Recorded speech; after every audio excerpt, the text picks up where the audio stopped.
LGBT. Le sigle LGBT a depuis les années 80 rassemblé sous sa bannière les minorités sexuelles. Pourtant, être gay reste le terme générique d'une diversité qui n'a cessé de croître depuis les années 2000. Qu'en est-il aujourd'hui dans nos années 20 ? Après que les anciens ont lutté pour le droit à l'indifférence, se multiplient aujourd'hui des étiquettes qui laissent perplexes même au sein des LGBT. Des étiquettes comme queers, gender fluide ou non-binaire. LGBT, LGBTQ, LGBTQI, auquel il est plus simple de rajouter un plus. Avec Arnaud Alessandrin, sociologue du genre et des discriminations, voici le glossaire, à l'instant T, de ce qui fait et suit le sigle LGBT.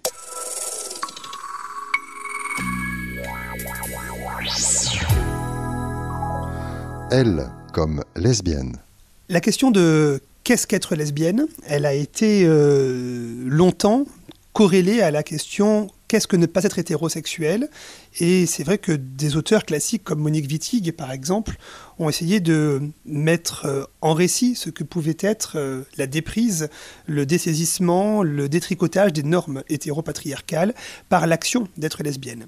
Historiquement, c'est vrai donc qu'être lesbienne, ça a longtemps été corrélé à une sorte de féminisme, lutter contre le patriarcat, ne pas être avec des hommes, la condition d'être lesbienne permettait cette émancipation.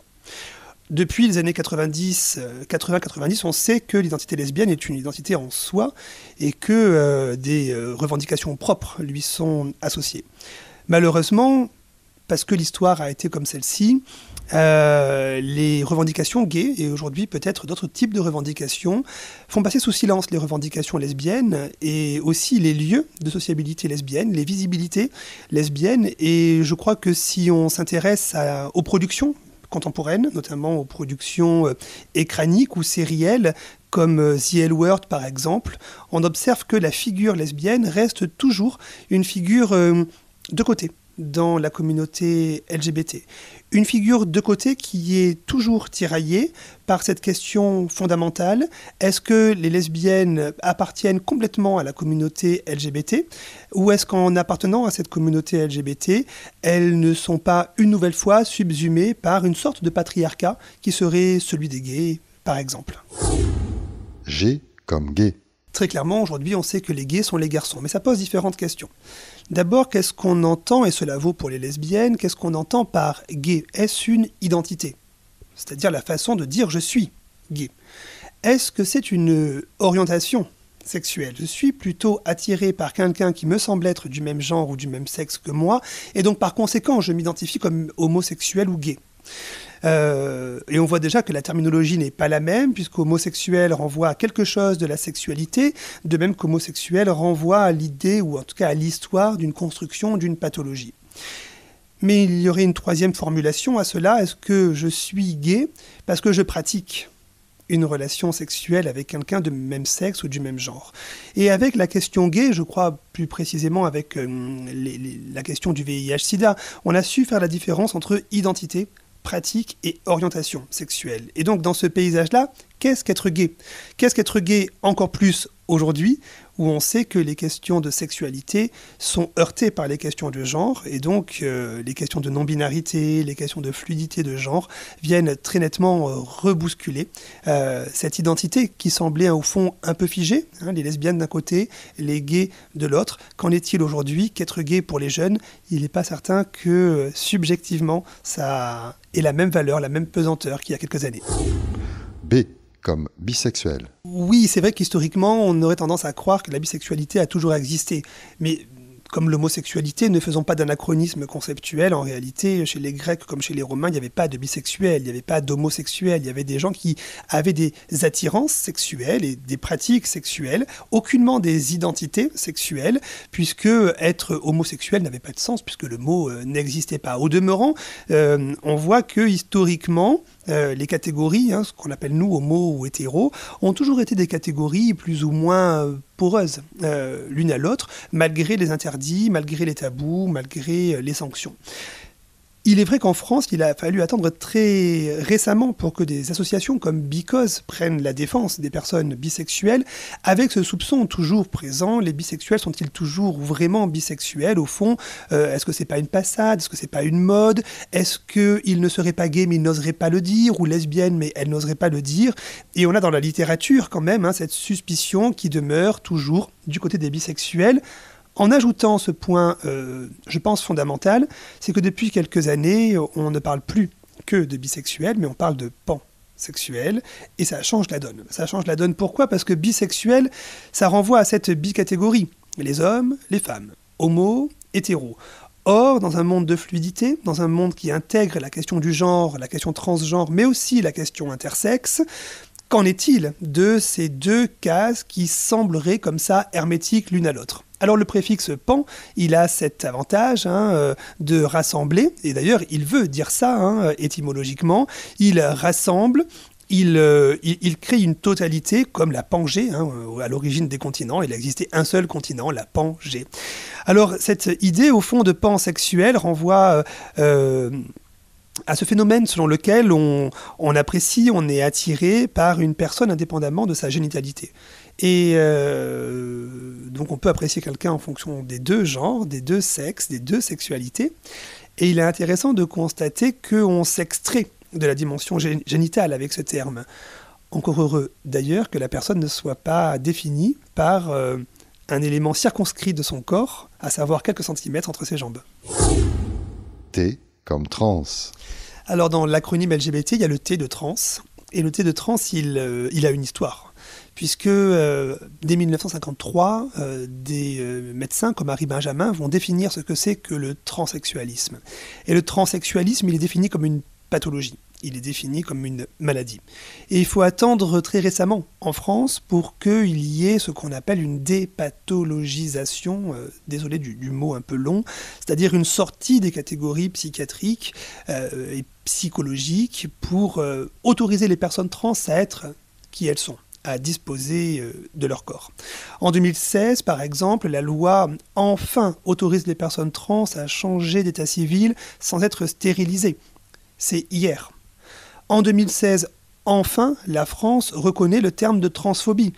C'est-à-dire que jusqu'à très récemment, les personnes pouvaient être victimes de discrimination sans pouvoir porter plainte. On a donc une bascule du côté des personnes trans, de la maladie à la citoyenneté en train de se faire parce qu'il y a encore beaucoup de combats à mener pour ces populations. On le voit notamment à l'école avec les mineurs trans, on le voit avec le monde des représentations, les polémiques autour des affiches, autour de l'homme enceint. Le planning familial a créé une affiche en ce sens. On a donc des éléments de droit qui nous rassurent sur l'inclusion, mais des éléments formels et concrets de la vie du quotidien qui nous font dire que nos représentations n'ont pas tant bougé que ça. Q comme queer. Queer, ça veut dire plusieurs choses. Alors, je pense qu'il faut faire une histoire du mot queer pour le comprendre. Nous sommes en 1990, au tout début des années 90 à New York, et il y a une association qui est montée. Cette association, c'est le Queer Nation.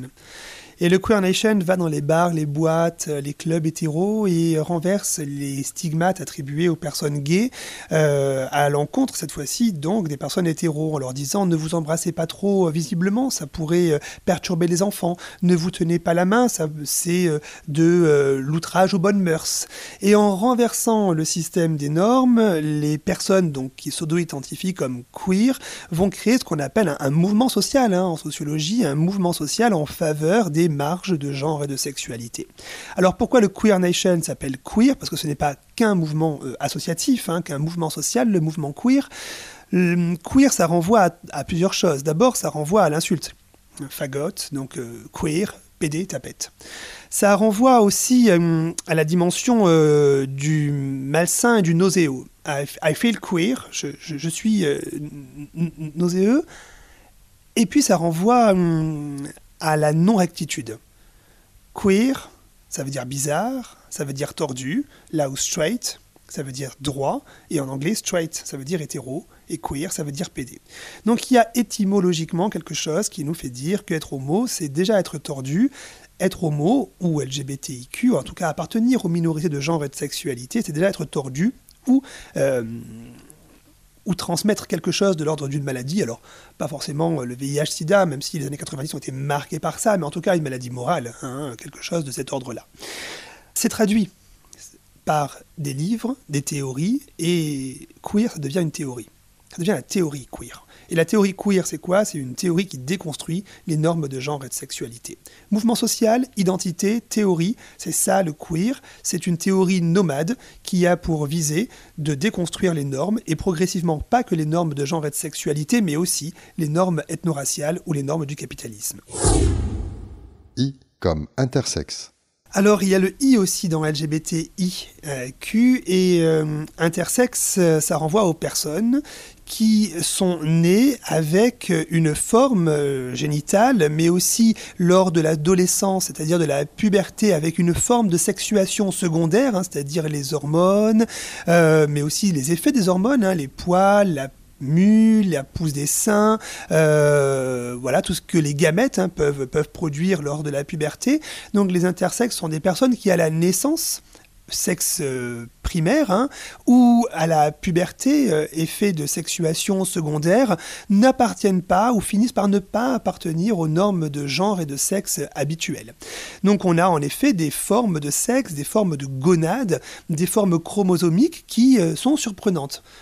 Il n'y a rien d'anormal à cela, c'est une variation normale et naturelle, puisqu'on sait que d'innombrables espèces connaissent cela. Mais dans un monde comme le nôtre, dans un monde normé, où pour être un garçon et pour être une fille, il faut être assigné à la naissance à un sexe, et que cette assignation de sexe, elle dépend de la lecture du sexe à la naissance, alors il faut que chacun ait un sexe, un seul, un définitif, pour le dire comme Michel Foucault, un sexe clair, un sexe identifiable, ce qui fait que les personnes intersexes sont bien souvent opérées à la naissance.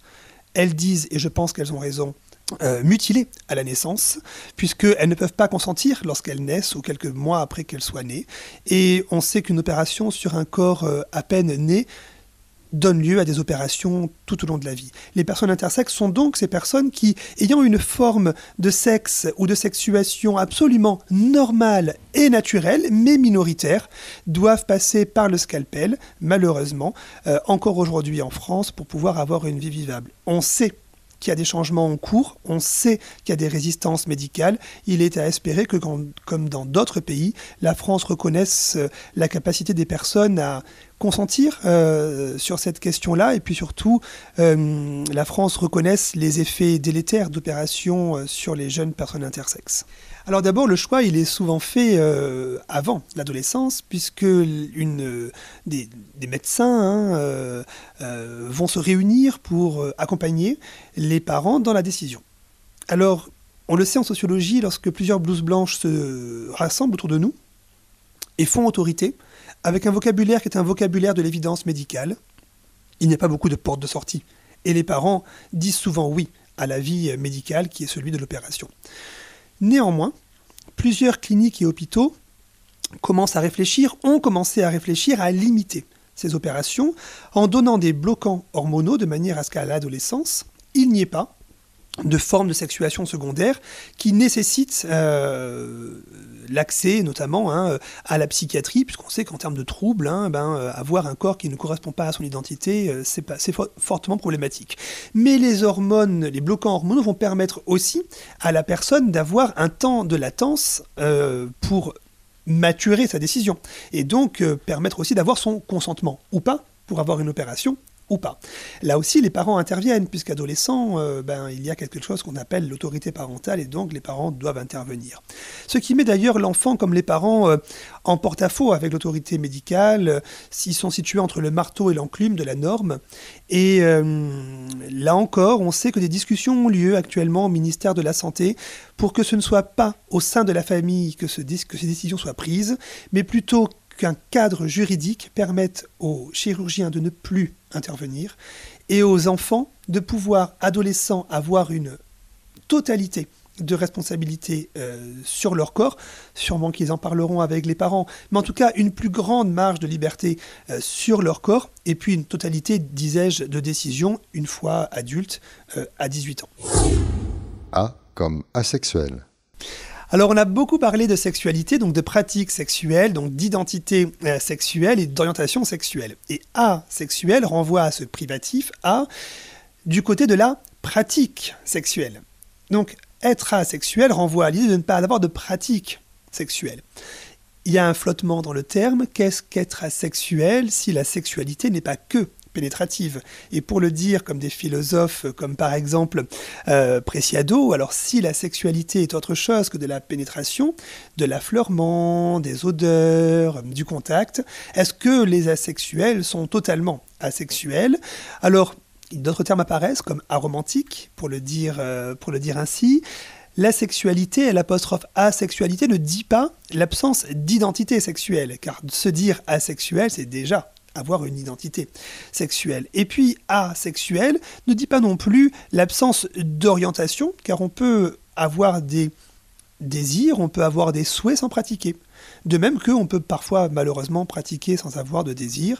La question de l'asexualité est particulièrement révélatrice aussi d'une nouvelle génération qui se réapproprie l'injonction à la sexualité, notamment pénétrative, dans un contexte où le corps, notamment le corps des plus jeunes, le genre, notamment le genre des plus jeunes, est rediscuté par toutes ces théories. La théorie queer, la gender fluidity. Est-ce que je suis obligé d'être aussi dans cette norme de genre, dans cette norme de sexualité qui veut qu'il y ait un actif, un passif, un féminin, une féminine, un pénétré ou une pénétrée, et donc à l'inverse, une pénétrante ou un pénétrant. Q comme questioning. En effet, alors cette question de ceux qui sont en questionnement est souvent rabattue sur les queers. Donc en questionnement, c'est sûrement en questionnement aussi des normes, en questionnement des règles, des codes sociaux. Donc ça renvoie aussi à cette question du queer. Mais ça renvoie aussi aux personnes trans.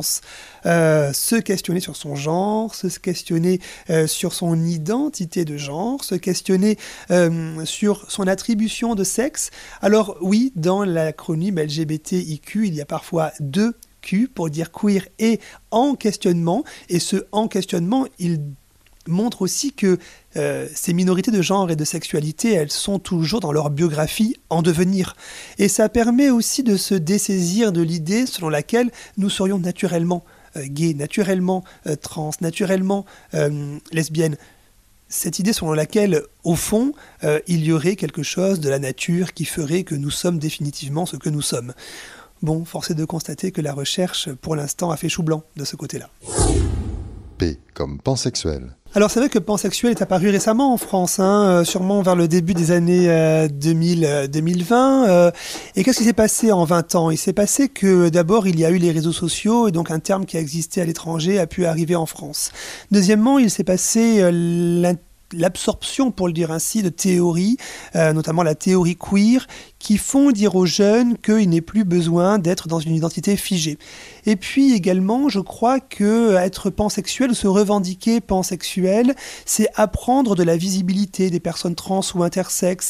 Si ces personnes existent, et les médias, les réseaux sociaux, les productions artistiques, notamment du côté de la télévision, du cinéma ou des séries, si ces personnes existent et on sait maintenant qu'elles existent, alors il faut les inclure dans ce qui pourrait être nos pratiques ou nos orientations sexuelles. Or, si on est bi, eh bien, on voit déjà qu'il y a une exclusion qui se fait auprès des personnes qui n'entrent pas dans ces cases.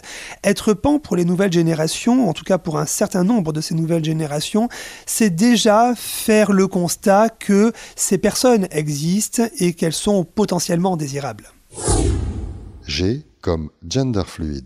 Depuis l'avènement des réseaux sociaux, il y a de nouvelles identités qui sont arrivées en France.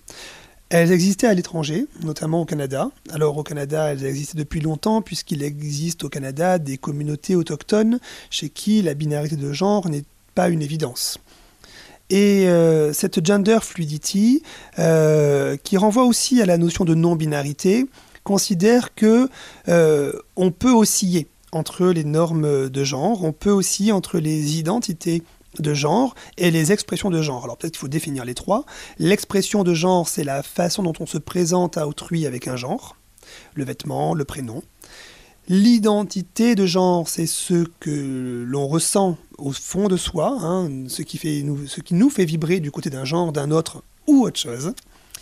Et la norme de genre, c'est ce qui s'impose à nous malgré tout. Et donc, on doit toujours osciller avec la norme de genre. Nous ne sommes pas dans un monde libre. Et les genderfluides, les personnes genderfluides proposent de détricoter, parfois malgré elles, parce que ce n'est pas une revendication toujours politique, les normes de genre, parce qu'elles ont au fond d'elles l'identité de genre genderfluide, et qu'elles ont aussi, aujourd'hui, plus que jamais, la possibilité d'une fluidité de genre dans l'expression de genre, là où avant, c'est vrai, cette expression de genre fluide était plutôt réservée au monde de la culture, au monde de l'art, au monde de la nuit. Il existe aujourd'hui des façons de se présenter non-binaires, les réseaux sociaux, les vidéos que l'on peut faire de soi, le récit que l'on peut faire de soi sur les réseaux sociaux, notamment sur Instagram, participent clairement de l'augmentation de la visibilité des personnes genderfluides. N comme non-binaire.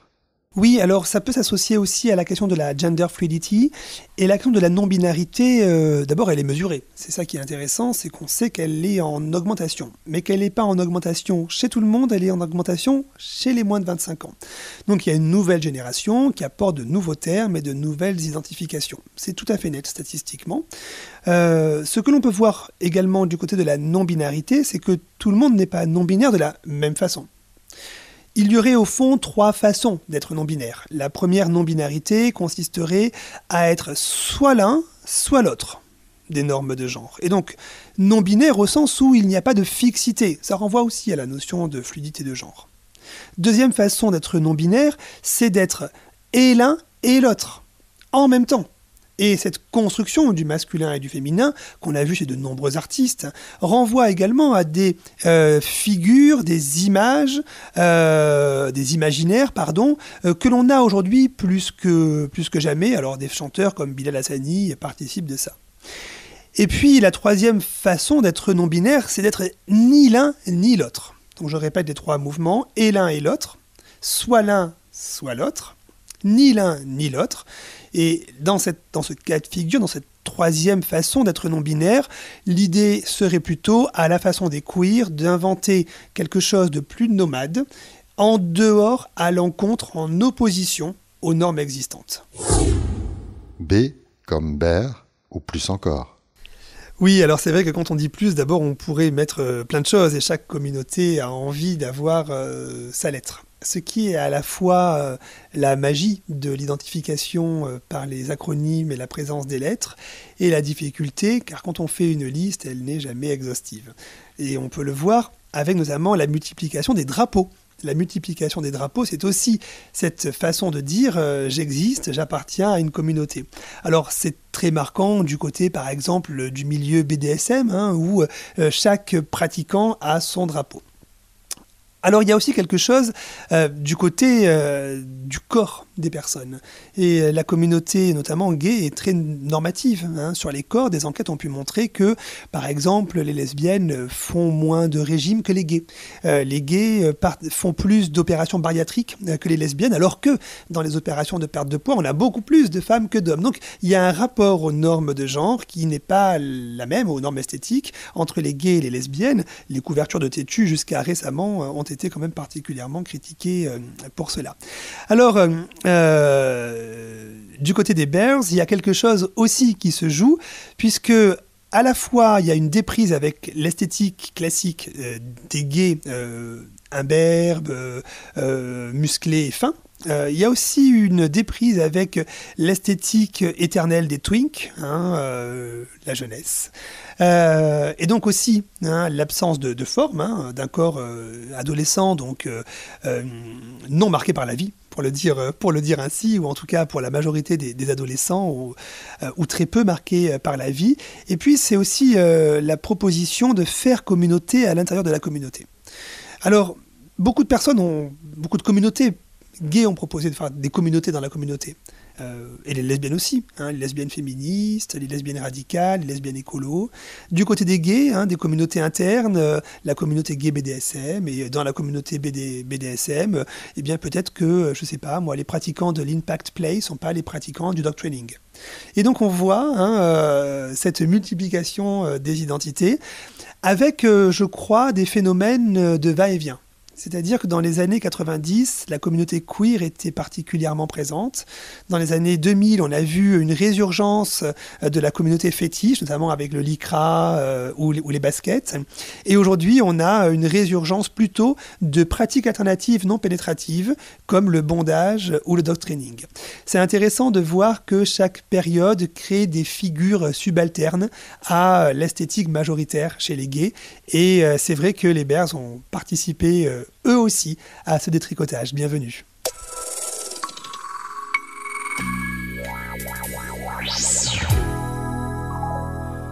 Merci au sociologue Arnaud Alessandrin. Propos recueillis par Abel Bargaud, un podcast natif de Sédition, sédition au pluriel.fr.